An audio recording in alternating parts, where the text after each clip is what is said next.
we're going to talk about a Blowtube assembly and how to connect your Blowtube to glass. When you order your Blowtube assembly from Mountain Glass, it's going to come like this. You have your hose, your mouthpiece, maybe a couple mouthpieces in the bag, and then you also get a swivel, and then you have a couple of choices on what to do after your swivel. You can grab one of these blow hose adapters for many applications, and you can also use a multi-stopper for other applications. So let's put this together so you guys can check it out. So the first thing you want to do is connect your mouthpiece.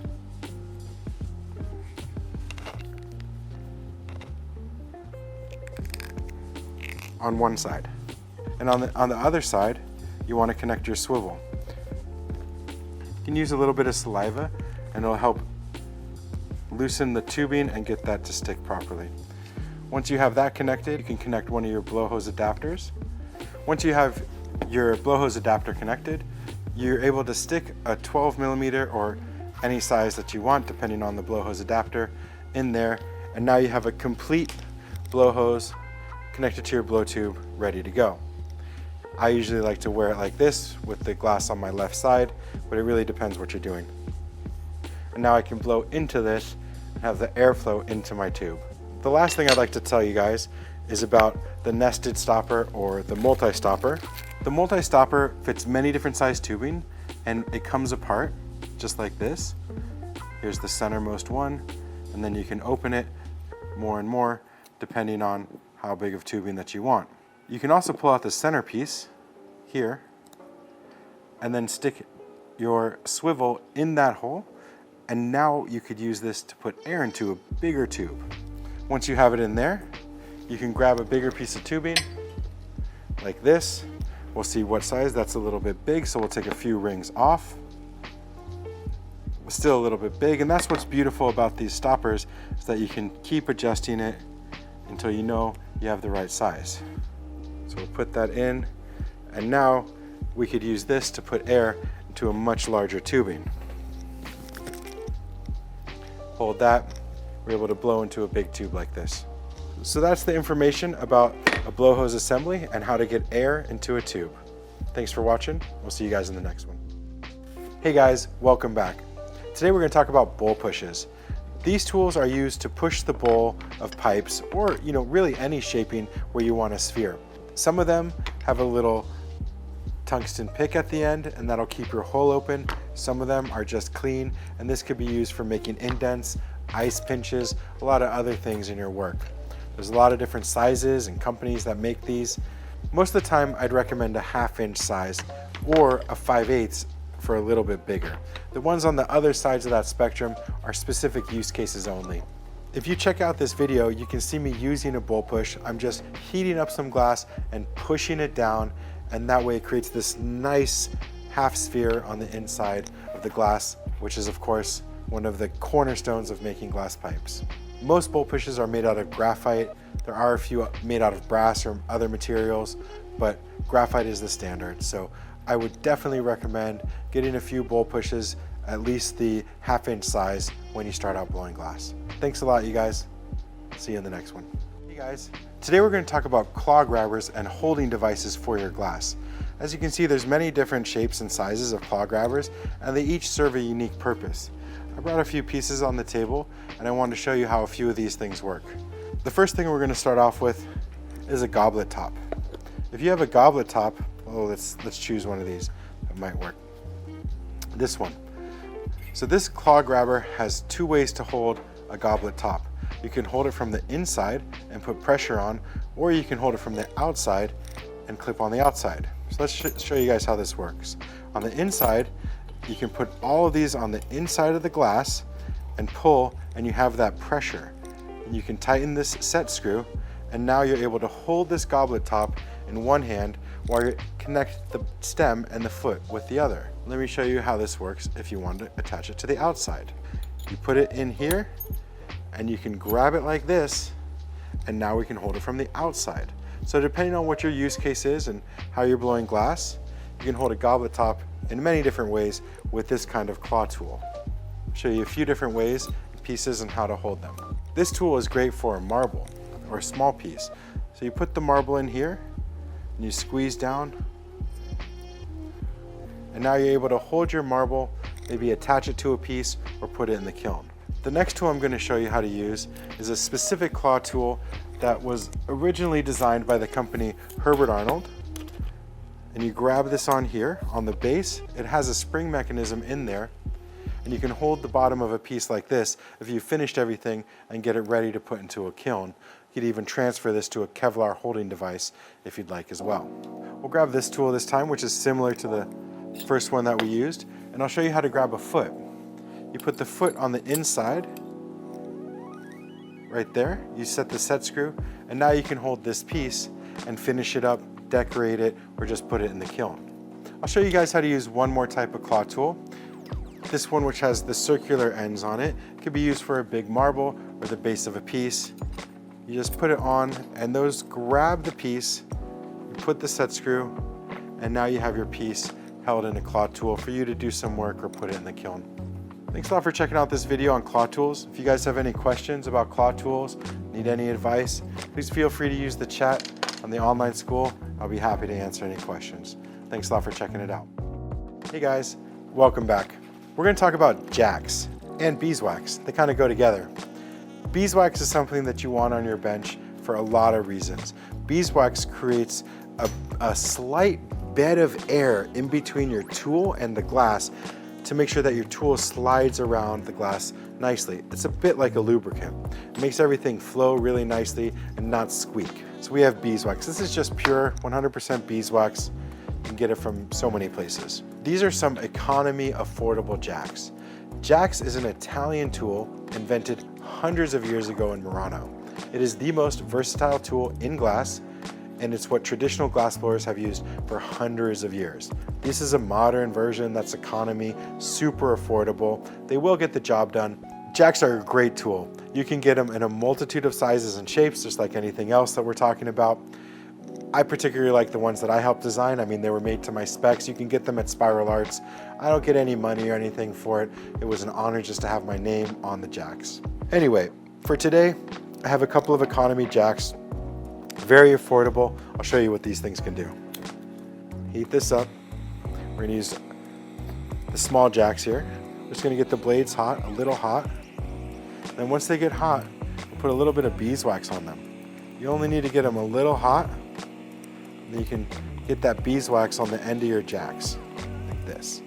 Put those on the table. I always want to make sure that the beeswax is off the table or at a specific dedicated place. So we're going to heat this up and flare this open. That's one of the main uses of a jack, is flaring it open. You can use one blade or two. These blades are a little bit thick, so we're going to start off with one blade, stick it in, and flare it open like that. Once it's a little bit flared open, we can use two blades, like this. Stick two in there, open it up just a little bit. We're going to start to flare it like that. The other thing that we can do with jacks is we can use it as a paddle. So we're going to heat this up, push like this, just a little bit, use the back end as a paddle. Jacks are super versatile. They are my favorite tool without a doubt. You guys should definitely get a pair of jacks. If you can only afford these economy ones, that's great. They're going to get the job done. And as you get better, you may want to invest in something that's a little bit more expensive and a little bit higher quality build. If you have any questions about using jacks, the history, or anything like that, feel free to reach out. I'd be happy to have a conversation with you. Hey guys, let's talk about joint forming tools. These are brass joint forming tools, and they're really, really useful. They're basically small octagonal reamers that are cut at the perfect size to form joints. This one would form a 10mm female joint. This would form a 14mm female joint. This is an 18.8 female joint. The way these work is that you want to shape your glass pretty much as close as possible to this shape, and then put it in there and kind of do a final shape on here, and that will really give you that correct taper so that it'll fit ground glass joints fittings. If you're planning to use ground glass joints or make your own joints, these are definitely tools that you would want in your tool arsenal. They're going to be useful almost every day in your work. If you have any questions about these, you can Definitely check out many of my videos where I form my own joints. I use tools similar to this, if not these very same ones. Thanks a lot for checking this out. If you have any questions, please let me know. Hey guys, welcome back. Today we're going to talk about joint holding tools. These are great tools and they're very useful as you're making more complex pieces and pieces with glass joints on them. They're male and female and they come in multitude of sizes.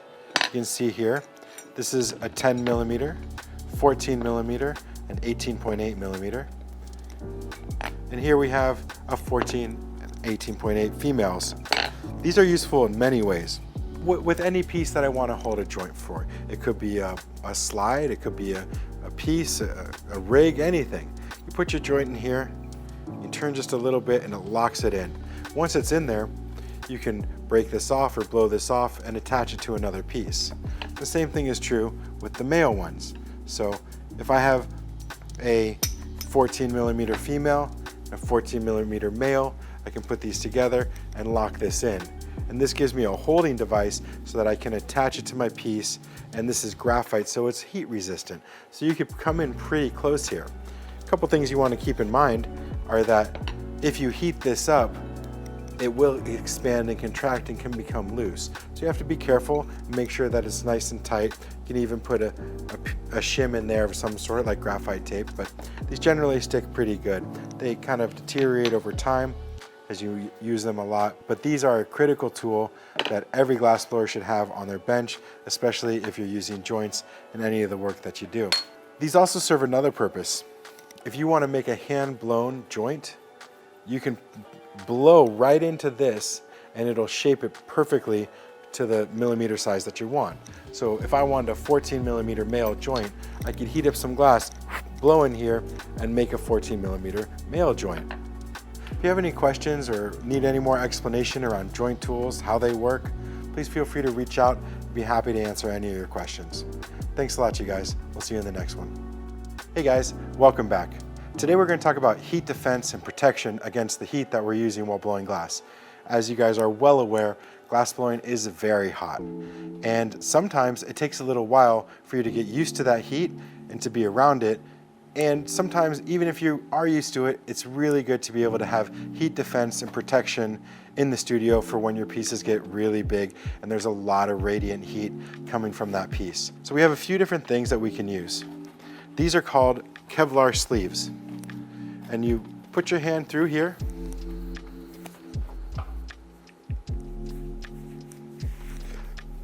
all the way, and you can put your thumb through there like this, and that gives you a lot of protection on your wrists and arms if you're using a big piece. This is a great product because it doesn't really inhibit your ability to turn the glass. You have all of your fingertips ready, sticky, and ready to go. And you can use these sleeves. You can just wear these while you blow glass if the heat is something that bothers you. Then we have some gloves. Gloves are great for certain applications, especially working on a lathe. Many lathe workers just use gloves the whole time because they don't have to turn the glass themselves.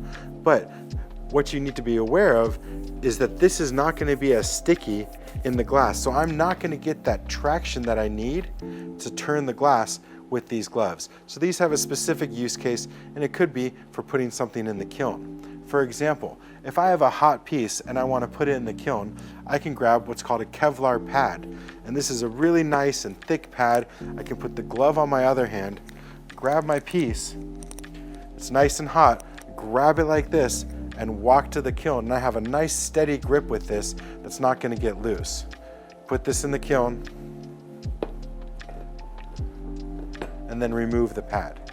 There's also these gloves, which do something similar. These are Kevlar, and you may want to wear this inner glove at the same time, and that gives more protection. These gloves would also be able to grab a piece and put them in the kiln. They don't have quite as much flexibility as the pad, but there's a lot of use cases, especially if you have two and you have a big piece that you want to hold. You can grab it on either side and then put it in the kiln, just like that. These are made out of Kevlar. They're not fireproof, they're fire retardant, so they are going to smoke and burn and maybe create a smell in the studio, so be aware of that. But they are necessary in every studio to have some sort of heat protection. One other use that everybody likes to use these Kevlar pads for is wiping the kiln dust off of your pieces. When your piece comes out of the kiln, oftentimes there's silica dust and kiln dust on your piece. And so if you have your piece on the blow tube in the kiln, I'm gonna work on it again. I have this on my bench or in my hand, and just wipe off the edge where that kiln dust was and make sure that the piece is clean before I continue to work with it. Hey guys. Today we're going to talk about Kevlar holding devices, or tongs. These are used most often for transferring pieces to and from the kiln. For example, if I have a piece that's just finished, blow tube is taken off, or maybe it's in the kiln and I want to work on it again, the piece will be sitting like this. I'll grab my Kevlar tongs, I'll grab the piece, and that way I can transfer it to and from the kiln without touching it. I'll put it in the kiln or on the bench, let go. And this is fire resistant, so it's not going to catch fire and it shouldn't leave any marks on your piece. That's what Kevlar tongs are for. Hey guys, welcome back. Today we're going to talk about marble molds. As you can see, they come in a lot of shapes and sizes and they do slightly different things. So we have marble molds like this. This is kind of a little bit fancier. It's got a hole through a really nice curved rim that you can see. And we also have an economy one. This one's much more affordable, easy to start with, and then a few kind of middle of the road ones and an extra large one maybe you could use for even a hollow bubble or something like that. I'll give you a quick demonstration on a marble mold and show you how these work. So in this marble mold, it's really convenient because it has the millimeter size of the marble that you're going to end up with. So I'm going to heat up a piece of 10 millimeter glass. I'm going to put it into one of these molds. I'll detach it and switch the putty to the other side so you can kind of see how this works. Marble molds are super important, and you're going to have one over the years of blowing glass. So you might just want to get the best one that you can, especially if you're interested in making marbles and continuing to pursue that as one of the paths and artistic expressions that you want to use in glass. So once you have a gather of glass, we'll get this just a little bit bigger and kind of use one of the more medium-sized ones. So you heat this up, let the glass fall down into a little bit of a ball. And then once you have it like that, you can let it cool just for a second. And then you can put it into one of these molds like this, kind of turn it around, and that half sphere in there helps shape the glass. So once you have your marble pretty much shaped on the half of it like that, you can see that's made a really nice marble. We'll just clean up any lines on the outside and attach it to the other side of your marble to finish off the other side. So we'll heat this up, taper it. We use the marble mold as a marver right now too. We're letting the marble cool for a second. Once that's cooled enough so that it's not going to distort with the punty, just heat up a little bit, touch the end, and then detach it from the original rod, which is the 10 millimeter rod. Take off any excess glass. And now we'll melt this back in, and then we can make this perfectly round shape that we get from the marble mold. So heat this up, let this fall back a little bit. Here we go. Put this in the mold. This is 18 millimeters. It seems like about the right size. We'll put that in there and turn it around. You can move it up and down and back, and that way you get a really nice clean shape. There you guys see, we have a marble, and we're going to just heat that up and make sure that that's all melted in nicely, super clear, optically good. There you can see, nice and round marble. We're going to let that cool just a little bit, attach a punty to the other side now. We're going to heat this up and make a tapered punty, and that'll make sure that it has just very little contact with the glass. Roll that on the marble mold right in the corner there where it's not going to get in one of those holes. And just tack it, just touch it just a little bit, because this is going to break off in a second. So we really want this to be really lightly touched. We're going to heat this up, melt in that excess area where the first punty was, and we can use the same 18 millimeter marble mold. Polish that off.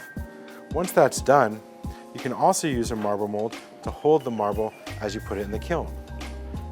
So we're going to let that cool just a little bit. we'll use this small one. Just put the marble in there, tap it, it comes off. You can hold this on the torch just to polish that little end. Now you have a marble, you can put that right in the kiln. Hey guys, welcome back. Today we're going to talk about mashers. There are a lot of shapes and sizes of mashers. I only have this one on the bench right now, but you can get a multitude of sizes and shapes and materials. And also there's even mashers that have patterns in them and things like that, so you can make leaves. Let me show you quickly what these tools do. It's an important tool to have on your bench, and you're going to be using this for making certain patterns and cane, all kinds of stuff. This one's pretty cool because it has a set screw in it, and that set screw stops it from going any further. So let's open this up because we're not going to make something that wide, but that might be good for a disc or a hollow pendant or something like that. We're just going to squish it today. So we're going to go all the way back. Let's do it like this.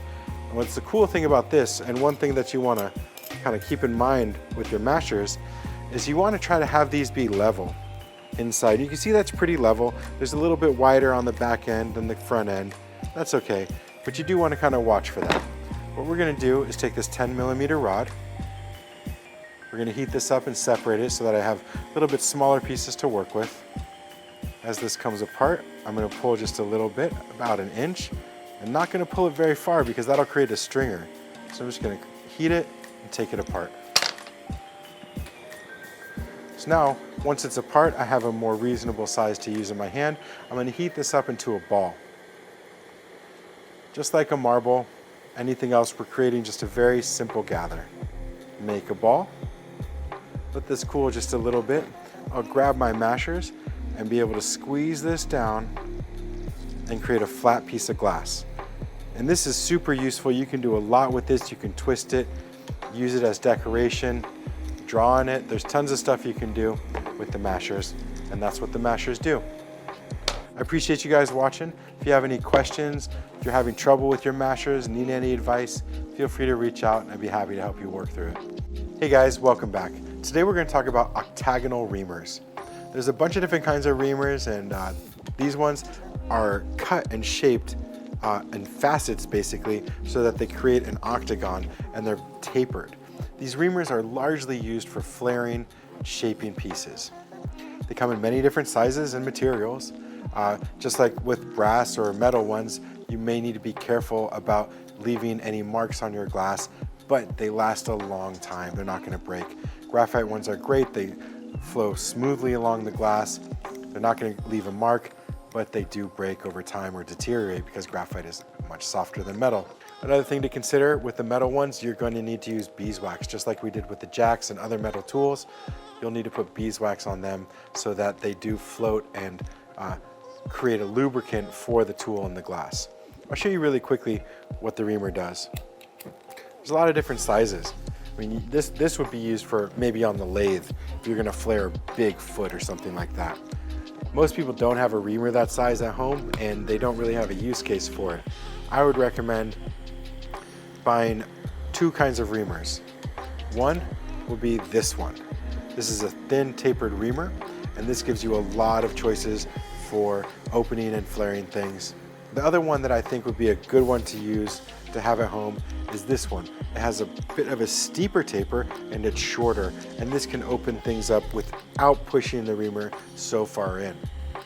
One of the tricks that I can show you about a reamer is that you can use it to help shape a glass joint. Let me show you how that works. To use a reamer to shape a glass joint, you put a standard female joint inside like this, and then you take a tungsten pick and you draw a line around the edge of your reamer, and this is going to mark where that is the right taper. The taper inside of the joint is the same taper on the reamer.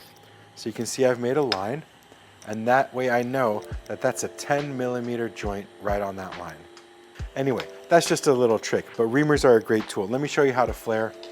So we're going to take 12mm tubing, heat this up a little bit. We're just going to let this collapse, kind of nice and even heat. Take your reamer, use it, just flare it open. You can see it just flaring open really nicely. It floats along the glass, and there we have a nice flare. Reamers can also be used if you have a hole in glass and you want to expand it, like let's say a wigwag or something like that. You can use this kind of reamer and go into the wigwag and expand it a little bit. Anyway, we can get really in depth with all the uses of these reamers. Please check out some of the videos on the website or on YouTube. I use reamers all the time. A lot of people think that you have to choose a reamer or jacks. They're different tools. They do different things, and there's different use case for each one. Thanks a lot for checking this out. If you have any questions about reamers, you definitely ask. But when you're thinking about what to buy when you're starting off, I would definitely recommend that reamers is on that list, octagonal ones. Thanks a lot for watching, guys. I'll see you in the next one. Hey guys, today we're going to talk about paddles. These paddles here are all made out of graphite, and they all do basically the same thing. So when you're buying a paddle, you want to consider kind of what your use case is. Are you going to be making very large work, very detailed work, and then you'd want to get a paddle associated with that size. You don't really want to use a big paddle for detailed work. You want to keep your tool small so that you have that detailed work. And on the flip side of that, there's many applications where a paddle would be too small if you're working on large work. A paddle is used for shaping glass. It's made out of graphite. And what I'm going to do here is I'm just going to show you simply how a paddle works. I turn on my torch. Glass torch technology is Mirage, snub nose. You can heat up some 10mm glass. You can also keep your paddles on the bench and use it as a marver as well. So if I turn this paddle facing the opposite direction, I have a flat surface here that I can use to mash glass, to push it, and to shape it. And grab it and push it down here. And you can see that that made a flat end on the glass. You can do the same thing in the air. So if you heat this up, and you can push and flatten that in a very similar way that you did on the bench just now. These are great things to practice, just making these little things to get comfortable with the tool. Paddles can be used for a multitude of different shaping, not just a quick push like that. You can make angles, you can make diagonals, you can use the edges to cut in. It's really important that you do have a paddle when you're starting off. It's going to be a tool that you're going to use throughout your career. Today we're going to talk about how to lay your glass on the table. This is called a rod rest, and it's basically a folded piece of metal that has some notches cut into it that can hold different rods. So you can grab your Blowtube, grab your punties, and you can rest them so that you know that the hot end is away from you and it's off the table. So it's going to make cooling the glass nicer, and it's going to protect your glass from any dirt. This is a rod rest. It is a critical tool that every glass blower needs on their bench, and I would definitely recommend this when you're first starting off or throughout your career. You're going to need some rod rests. Hey guys, welcome back. Today we're going to talk about rollers. There's a bunch of different kinds and sizes and shapes. Here's just two examples of them. These two do different stuff, but they can do similar stuff. This roller is for holding glass on both ends and keeping it level. You can move it like this, you can crawl with your hand like this. I have a pretty big hand, and I know that this company makes extensions if you have a big hand like me. And you would put this in front of your torch. So we turn the torch on, and you put this kind of close to the torch, like this. Turn this up a little bit. You even turn on the outer flame, and then you just roll this, and that creates a really nice, even and level piece for you to create even work. There are some people who use rollers exclusively in their work. You might want to check out the Scoby Glass YouTube video that we put up a little while ago. He uses rollers for a lot of things. So you heat this up. You can see that this is nice and polished at this point. And we keep turning it, turn off the torch, move this out of the flame. And now we have a heated and evened out end. This would be perfect if you wanted to make like a thick lip of the top of a water pipe or something like that. You heat it up, paddle it, keep pushing it together, and you can use those rollers to keep it really nice and level. The second type of roller is this one. In this one, you have two rollers side by side, and you don't have the other two on the other side. You can get two of these and do the same thing that you did here and space them out and do the same thing. You'd have your hand in the center and have the other one over here. Totally possible. With this one, what's kind of cool about this is you have a little bit more motion availability. So you can put your piece in here and hold it and move it around the torch like this, up and down, and you have a little bit more control over the gravity and how that's working with the glass. Another thing that these rollers are very useful for me in my work, is making vac stacks, both in the construction of the vac stack and of the pulling down of the vac stack. If you have two of these, you can set this up and have the other one over here and have your tube laid out ready to go, and you just turn it as you fill in all the color.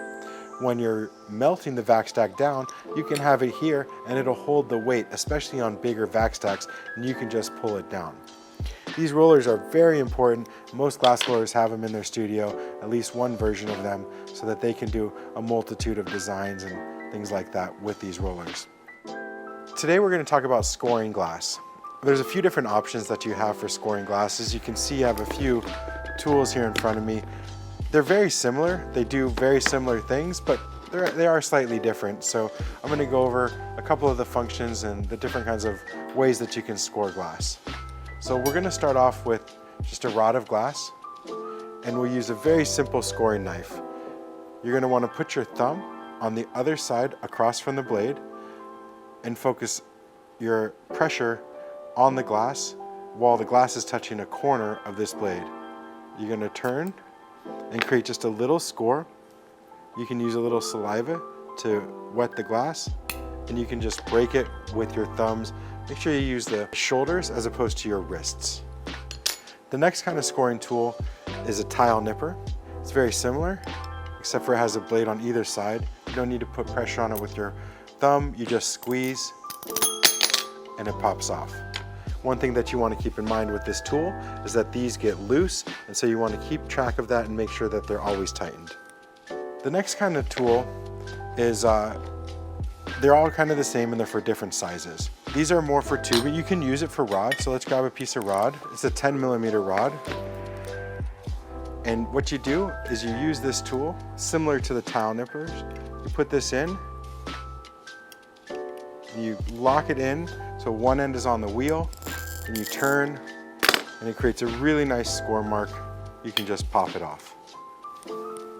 If you have larger tubing, you can use one of the larger Taglia tools. So you can grab one of the larger Taglia tools. This is 25mm tubing. You can just do the same thing you did with the rod. Put this score in there, grab it, bust it apart. That's your 25mm tubing. If you want to use very large tubing, you can use this tool, which does the same thing as the smaller ones. You create the score, and when you're going to that size, I'd recommend you use a different technique than just snapping it. You might want to use a hot glass or something along those lines that's a little bit safer to break such large tubing. Hey guys, welcome back. Today we're going to talk about shears. There's two main types of shears in glass blowing. There's straight shears, which are like this, just a straight edge. And then there's diamond shears, which are like this. And diamond shears are called that because they make a diamond in the center. You see that, guys? Super interesting. They have many different uses, especially the diamond shears. But when the glass is hot, you can just cut right through it. When it's cold, it's not going to work. So if you are using shears and cutting through the glass and it's starting to make kind of crunching sounds, you need to get it hotter. Let me show you a couple things that these shears can do. So I'm going to heat up a piece of 10mm rod here. I'll grab the shears. Sometimes when they're brand new, they have a little bit of oil on them. So you want to put them in the flame, just heat up a little bit, make sure that the oil's off. That's not something that you're going to have to do every single time, but they do come oiled, and if there's oil on them, they're not going to cut through the glass. So once the glass gets a little bit hot, you're able to cut right through it, and it's a really cool feeling. So here we go. We're just cutting the glass off. Super interesting, right guys? All right, so those are the straight shears. You can cut lips and rims and into your piece and all kinds of stuff with this. Diamond shears do a similar thing, but create a different kind of cut.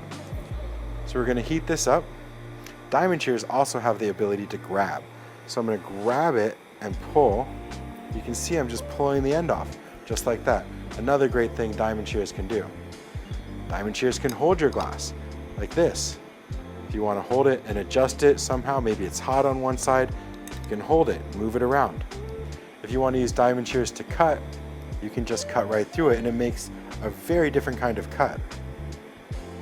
You heat this up and you squeeze and it creates a different kind of cut, more circular, more rounded. Another thing you can do with diamond shears is you can create a little bit of a score.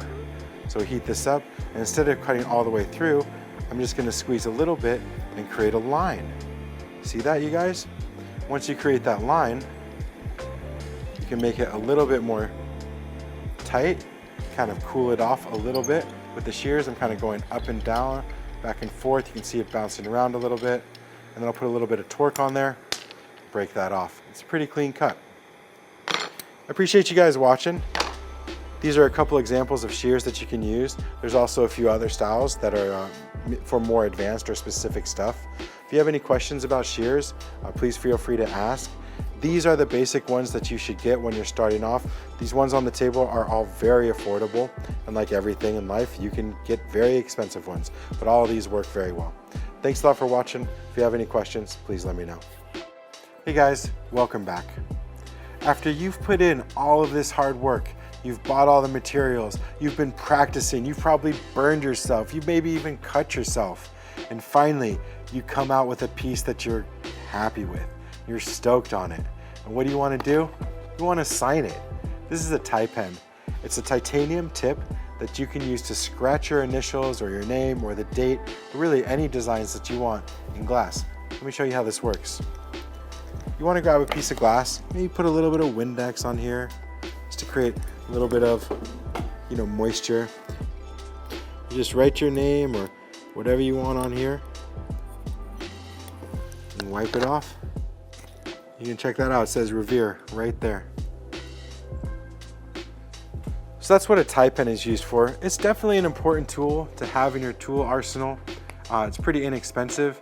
And a tie pen is something that you're going to want to have to sign your work that you're happy with and that you want to start selling. Recognition as an artist is really important. You're putting in a lot of work and a lot of time. And when somebody looks at your piece, they're going to want to know that you made it. You put in that love and that effort. Hey guys, let's talk about tungsten. Tungsten is a really interesting material and it has different properties than any other metals that we use in glass. Tungsten is a metal that you can actually heat up in the flame. Not forever and not for too long, but like I say in many of my videos and the other things that I make, you don't ever want to put the metal in the flame because it will deteriorate super fast. Tungsten is different. Tungsten has some unique properties. When you heat up tungsten and glass, you can actually penetrate through the glass and create holes. Tungsten can also be used when you heat it up to touch glass and to bring it around to itself to, let's say, close a gap. Or if your seal is not quite completely sealed, you can heat up the glass in the tungsten and the tungsten will stick to the glass and you can move it, and when it cools, it will detach. It's a very interesting tool. You guys should definitely have some tungsten in your studio. This is a pretty inexpensive tool and has a lot of uses that are different than any other metal tool in the studio. If you have any more questions about tungsten or glass blowing in general, feel free to reach out and I'd be happy to work with you. Thanks a lot, guys. Hey guys, today we're going to talk about tweezers. Tweezers are a critical tool that you're going to use throughout your career as a glass blower. As you can see here, they come in many different shapes and sizes, and there's a multitude of more tweezers that you can get for blowing glass besides these ones here.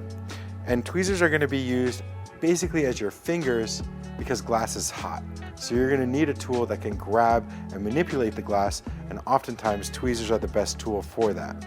I'll show you a couple things about how it works and what these different tweezers do. So I have a piece of 10mm rod here and my Glass Torch Technology Snub Nose Mirage. So I'm going to heat this up. I'll grab a tweezers and show you guys how I can manipulate the glass. You can pull off an excess piece of glass that you don't want. That's going to happen often in glass blowing.